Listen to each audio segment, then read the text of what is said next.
Are you worrying about money? Are you thinking about how to stretch the income you have till the end of the month? Does your money come in at the end of the month and you're thinking how to make it last? Are you struggling to pay your bills and it's giving you stress and keeping you up at night? Then this video is for you. Welcome to my YouTube channel, the Bulletproof Life channel. My name is Ronke Odemumi, and I'm delighted to have you here. If you're new to my channel, on here, we talk about money, how to budget, save, invest, and even manage financial stress that's due to money. You can connect with me on here by subscribing to my channel and pressing the red button on your right, or you can connect with me on Instagram, Facebook, Twitter, and via my website where I share interesting articles, nuggets, tips, and hacks to help you build a financially bulletproof life. So let's get right into today's topic. What is financial stress? How do you need to manage financial stress? Are you stressed out and you need to manage financial stress and you don't know how to get about it? That's what we're talking about in this video. Financial stress is something that's happening to all of us now, or to a lot of people now, because of how the country is. There's stress across the world. Inflation rates are high, interest rates are high. The shop shelves are empty. We are struggling to pay bills. The utility bills, electricity and gas bills are out of the roof. They've gone out of the roof. They cost so much to heat our homes, and this is causing financial stress for a lot of people. So today, we're going to be managing financial stress because I'm going to be teaching you how to identify the things that cause financial stress and how to manage that financial stress. But let us start right. What is financial stress? Financial stress is a state of mental and emotional strain caused by financial problems. It is when the financial concerns and worries that you have are impacting your mental well-being, your emotional well-being. They are putting you in a place where you can't sleep. They are putting you in a place where all you think about is money and it's keeping you up. It's giving you headaches. It's stressing you out. It's making you unhappy. It's making you, disturbed. That is a state of financial stress. What are the symptoms of financial stress? First symptoms I'm going to share with you today is constant worry and anxiety about money. You're worried about money, you're disturbed about it, and like I mentioned earlier, you are having difficulty sleeping. It can make you even irritable, and you have mood swings. Your children come to you and go like, "Mommy, can I have ice cream?" And you look at them with that side eye like, this one doesn't even know what's going on. You are irritable. You have mood swings. Everything disturbs you. Everything annoys you, because you're worrying, because you're anxious about money. Sometimes you can even develop health issues that you think are due to other things, but it is really financial stress. Like one of my friends said, I'm not poorly. I just need money transfer. And it's because they have identified the fact that not having money is what is making them feel poorly. So some of the symptoms of financial stress are constant worry and anxiety about money, difficulty sleeping, increased irritability and mood swings, difficulty concentrating at work or at school because you're there and they're talking to you about deliverables, they're talking to you about making a change in the business, technology, something digital, and you're there thinking about, the fact that tonight there's no food in the fridge and you have to get home and you have to find a way to buy milk and eggs and you have 20 pounds left in your account, how you're going to stretch it into the end of the month, which is just still a week away. You're not concentrating at work or at school. And like I said before, it can lead to things like headaches, stomach aches, your stomach is churning because you're stressed out, you're worried, you're constantly having migraines that you're trying to cope with, because you're stressed, because you're worried.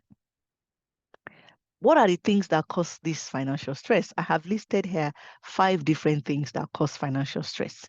Job loss or reduced income is one. High levels of debt is another. Unexpected expenses, poor financial management skills, and financial pressure from family and friends. What do I mean by these things? If you have job loss, if you've lost your job, it's a cause of stress because you're trying to get another job. You don't know where your next income is coming from. Your savings are running out. That's even if you have any. You're thinking about it and it's stressing you out. Or maybe you have reduced income. Your income has reduced because maybe you're a shift worker and the person that normally allocates the shift is not allocating shifts to you. You're not getting enough shifts. So your income has reduced. Or maybe you have 2 sources of income, but you've lost one. Or maybe your company has decided to downsize and downgrade, and they're saying, look, if you're going to keep your job, we're going to pay you less. And there are so many reasons. Or even if your income hasn't changed, but inflation and interest rates have come on top of it. So you're literally taking a pay cut because what your money could buy you last year is not what your money can buy you this year. You have reduced income and it's stressing you out. Or maybe you have high levels of debt. You have that credit card that you have been using to just make end meet, to just make things work, and you're not paying it off. So your debts have grown over the years. Or maybe you have had unexpected expenses. Your car broke down, or you have had to buy another car because your car just packed up. It stopped passing the MOT tests, and now you just had to buy another car to get you around. And so you have that unexpected expense in front of you. Or maybe you have poor financial management skills. You're one of those people, you don't know where your money is coming or going. You don't know what you're doing with it. It's coming in. You don't know how much you have. You are spending. You are making all those purchases without checking whether you can afford it. And that has taken you down again into the high levels of debt thing. You have spiraled. You have made some choices. You have bought that brand new car you didn't need to buy. You have moved into that bigger house. You have put your child into that private school that is way out of your financial league. You've made some financial decisions that reflect poor financial skills. And now it's stressing you out because your outgoings have exceeded your incomings. Your outgoings are the monies that you are spending, and your incomings are the monies that's coming into you. And the money that's coming into your hand is much lower than what's going out because you've outplanned and overplanned yourself. You've stretched and stretched yourself till infinity, and now that's causing you stress. Another thing that causes stress is financial pressure from family and friends. It can either be pressure for you to give to them because after all, you're working, you're a professional, you're looking well, you're doing well. They are deceived by your social media page, they are deceived by your Instagram page and your Facebook page. And now they think you have money and they're expecting you to perform in a certain way or to provide in a certain way. And that's putting you under pressure. Or you have pressure from friends and family who are expecting you to live at a certain level of life. They're expecting you, to have a certain quality of life, which is way beyond your income. Like someone said to me once, I wish I was as rich as people think I am. And that's because a lot of people sometimes they think you have more than you actually have. And that could be due to something you've shown them, or that could be due to an impression they have of you.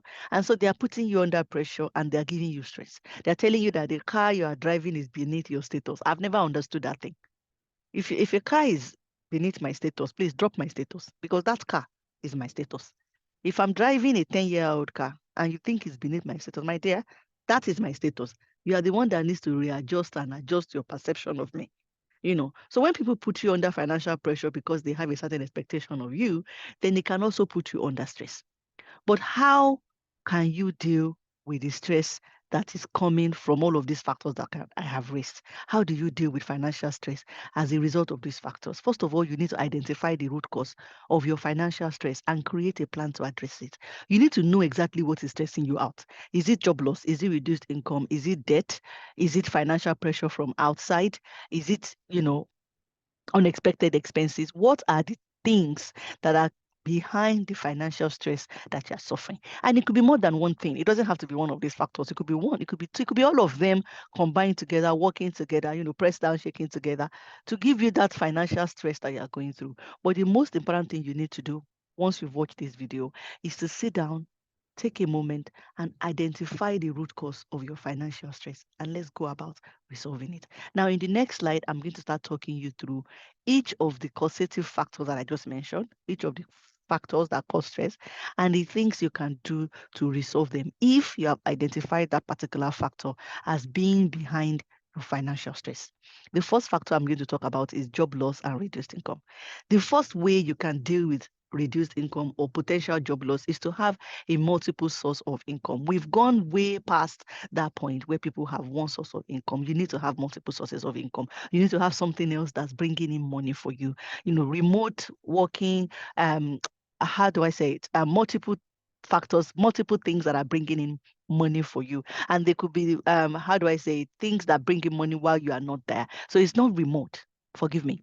It's when they are passive. Yes, that's the word. Passive sources of income. They are bringing you income when you are not there. You're doing your day job, or something else is bringing you income because you have an online shop, because you do affiliate marketing, because you have e-products that you're selling and they're bringing you income, because you've produced some things over the weekend which you have now placed online that you're selling. You've set up a particular business that's bringing you money on the weekends.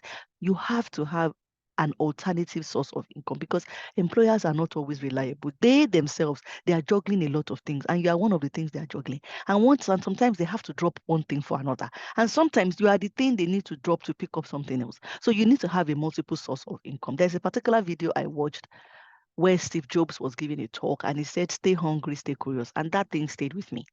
And I have applied it so much in my life. You need to stay hungry. You need to stay curious. You need to always know what the market is saying about your skill set. You need to know what is the latest training, the latest additional skill that you need to have to make you that subject matter expert in your area of expertise. You need to stay hungry. You need to stay curious. What are they paying you now in the market? You think you are well paid. Are you sure? Are you sure though? Sis, are you sure? Because you think you're well paid, but you don't know because you haven't checked the market. You haven't sampled the market. Do you have a valid CV, a current CV, an up-to-date CV that can get you a job here, right now, and then? Put that CV on LinkedIn. Let's see what it digs up. Let's see what it brings up. You might think you're not job hunting. And then by the time you put your CV out there, something great comes your way. You need to stay hungry. You need to stay curious. You need to chase that promotion. You need to be the person that's asking for more at work, lifting up your hand, putting up your hand and saying, give me more. I can do more. Pay me more when I do more. Stay hungry, stay curious. Also, while you're dealing with reduced income and job loss and trying to get additional income and get a new job, you can take advantage of community resources and assistance programs. If you are struggling to feed, if you are struggling to put food on your table, you should not be ashamed to use a food bank.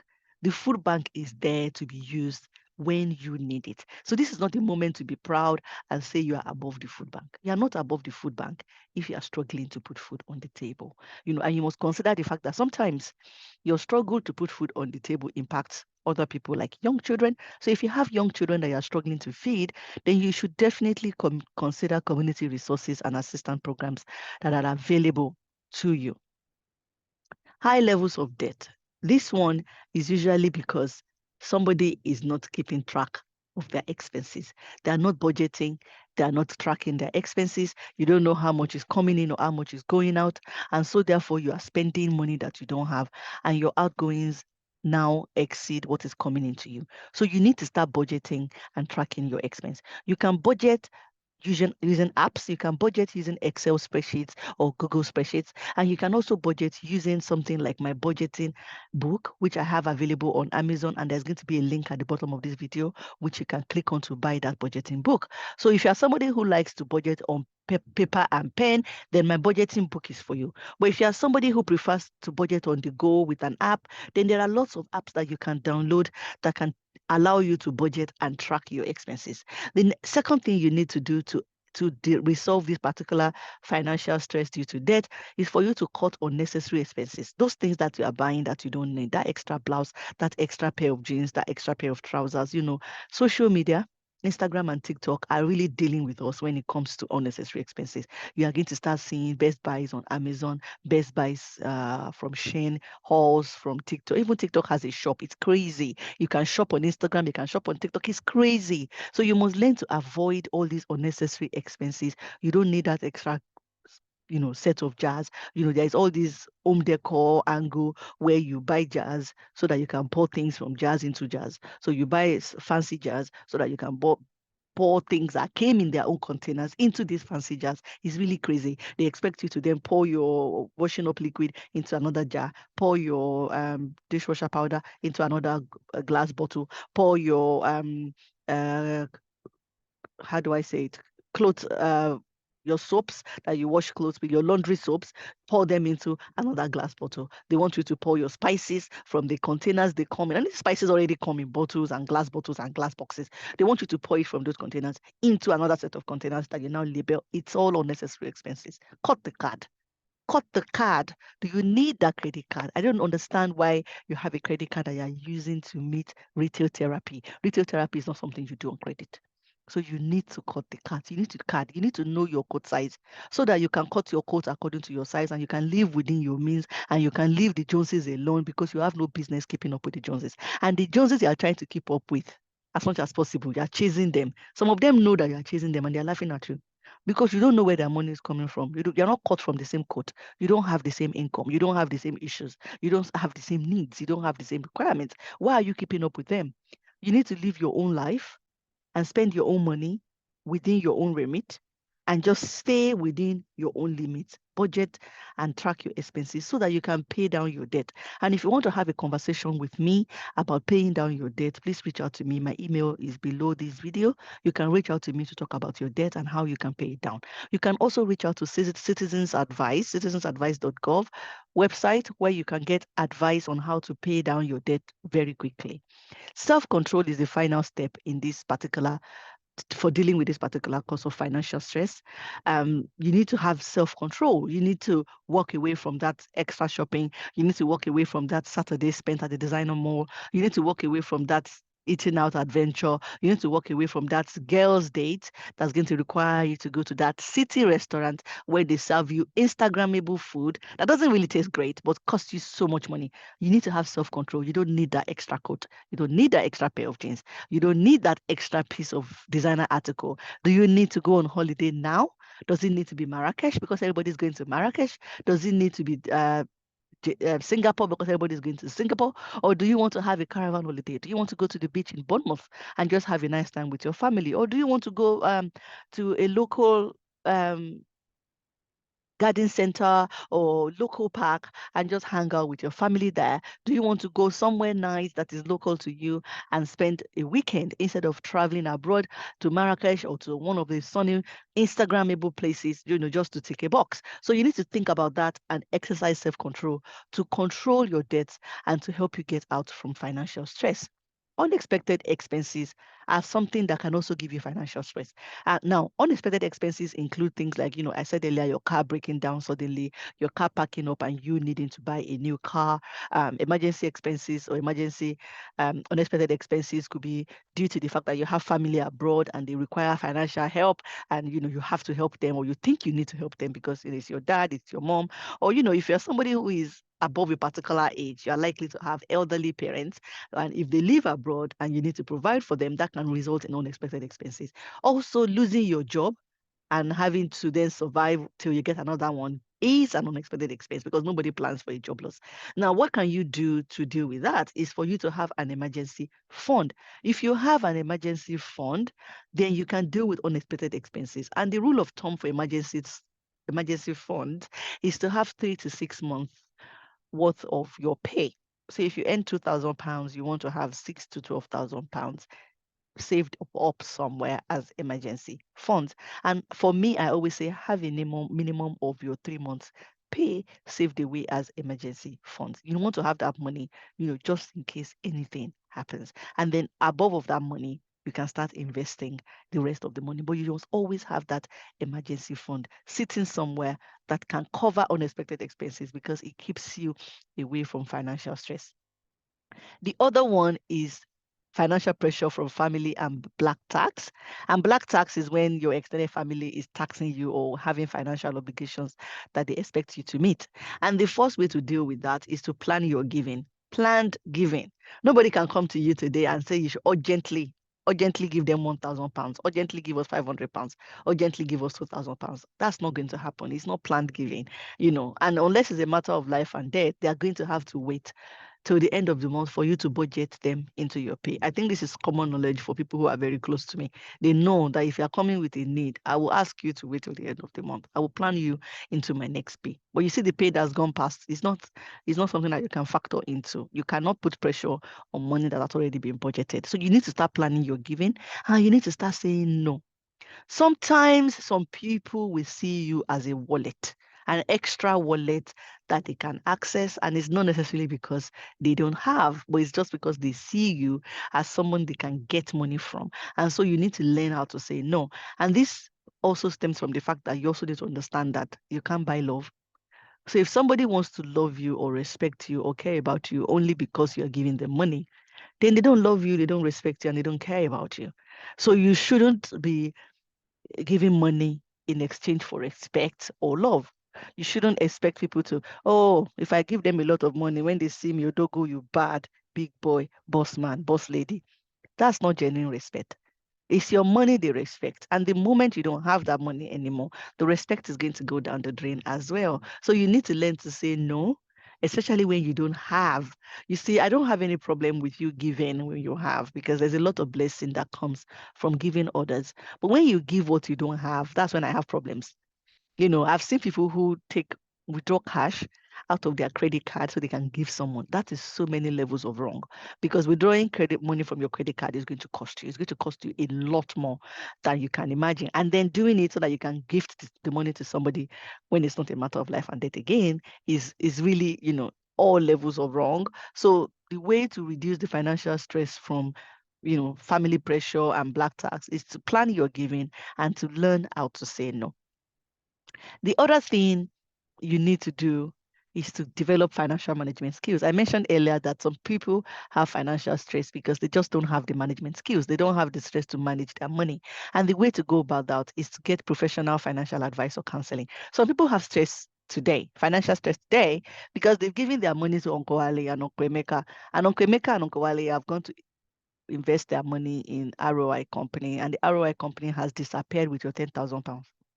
ROI company has run off with your money because you invested in a palm oil based fish farm, something that doesn't exist anywhere.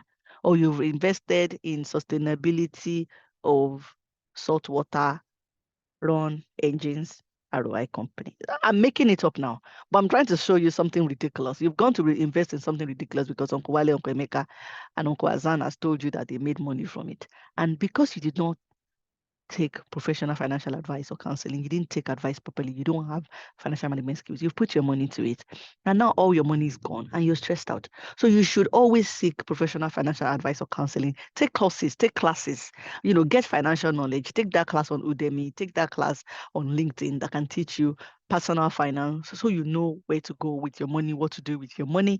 And all sorts of learning tools and material. I've put up my picture here because I want you to know that my YouTube channel is a form of self-led learning. It's a place where you can learn basic personal finance skills. It's a place where you can have your questions answered if you can patiently watch those videos one after the other. I have grouped them into budgeting and saving. I've grouped them into investment videos. So they are in categories. So you can choose a category and really binge watch. And you don't have to sit down to really watch all of those videos. You can watch them while you're cooking, you're listening with your ears, you're checking out the video. I'm sitting there, I'm talking to you in a very casual, easy, breaking it down for you, explain it to me like a 9-year-old kind of situation. And that is what you want if you want that self-led learning experience. So financial management skill is something you need to get if you know this is what is causing you financial stress. So in addition to my YouTube channel, you can also check out my website, which is like a blog where I write articles. So if you're not somebody who likes to watch videos, but you prefer to read, you can sit on the train and read my blog and read all of the information I provided there. And trust me, there is a lot of information there that will give you that learning, that skill set that you need to avoid making financial decisions that will cause you stress. Now, finally, I want to add there are some things you can do to alleviate financial stress. And the first one is self-care. You need to take care of yourself. You need to pamper yourself. You need to just sometimes do something that distresses you. Go and get your nails done. Um, give yourself a pedicure. Get your hair washed. Do it in the bathroom or do it in the shower and give yourself a nice wash. Get yourself a nice body scrub and scrub yourself down. Sit in the bathtub for a few minutes in nice warm water. Light some candles and read a book. Watch a nice movie. Spend quality time with loved ones. Call that friend that makes you feel good. And we all have that friend, and you know who I'm talking about. Call that friend that makes you feel good. Give them a call, laugh with them on the phone. Don't call the one that's going to tell you the last time I saw you is looking as if you've gained weight. Don't call that friend. I mean, the whole conversation around toxic friends that make you feel like shit or make you spend money that you don't have is a whole video on my channel. In fact, I've got 2 videos on that, on toxic friends that you need to avoid. So you want to check out that video. But the friends that, they uplift you, they lift you up, they make you feel good, they tell you nice things, they remind you of the positive things about you, and they encourage you to keep going, they encourage you that you're going to be okay. Those are the friends you want to call. They are good for elevating stress. Now, if you are the friend that nobody calls because you stress them out, you need to check yourself. If you are the friend that everybody avoids because you're always telling people things that stress them out, this is your cue to please stop being that friend. Stop being that friend that tells people they look funny, they need to dress better, they need to buy nicer cars, they need to earn more money, and you think you're advising them. Please stop being that friend, because unless you have been asked specifically for that advice, please don't give it, especially in a negative tone. So be the friend that uplifts and reach out to the friend that uplifts. Thirdly, pray and meditate. When I say pray and meditate, I mean, reach out to the higher being that you believe in. I'm a Christian and I pray. I pray to God. I speak to my day. I command my day. I say positive things to my spirit. I say positive things to my day. Today, I'm going to be relaxed. I'm going to be calm by the grace of God. I'm going to be low stress today. I'm not going to have any stress today. I speak to my finances. They're going to be great. I'm going to be wise. I'm going to make wise decisions by the grace of God. So I pray. And when I say meditate, it means sitting down in a corner quietly. There are different forms of meditation that you can practice. I practice the meditation of sitting quietly with the Holy Spirit and allowing Him to breathe into me and speak to me and bless me and calm my spirit and put me in a positive place that reduces my stress. So these are the ways that you can deal with the financial stress that's troubling you and a lot of people in the UK and in a lot of countries right now. I hope you are going to be taking these steps to deal with financial stress. And that's because financial stress can have a significant impact on your mental and physical health if you don't manage it. So by identifying the root causes, some of which I've talked about in this video today, and implementing the practical tips, which I've also shared today, you can manage stress, you can reduce its impact on your daily life, and you can improve your overall well-being as a person. I hope you've enjoyed this video. I hope it's impacted you and added a lot of value to you. If you haven't subscribed to my YouTube channel, please do it by pressing the red button on your right. I would love to have you here again when I share my new video, and I love having you as a part of my community. Don't forget to share this video with your friends, to like it, and to share it wide so that other people can benefit from what I have shared today on managing financial stress. Until my next video, my name is Ronke Odewumi, and I'm delighted to have you here. You take care and keep living that bulletproof life. Bye-bye.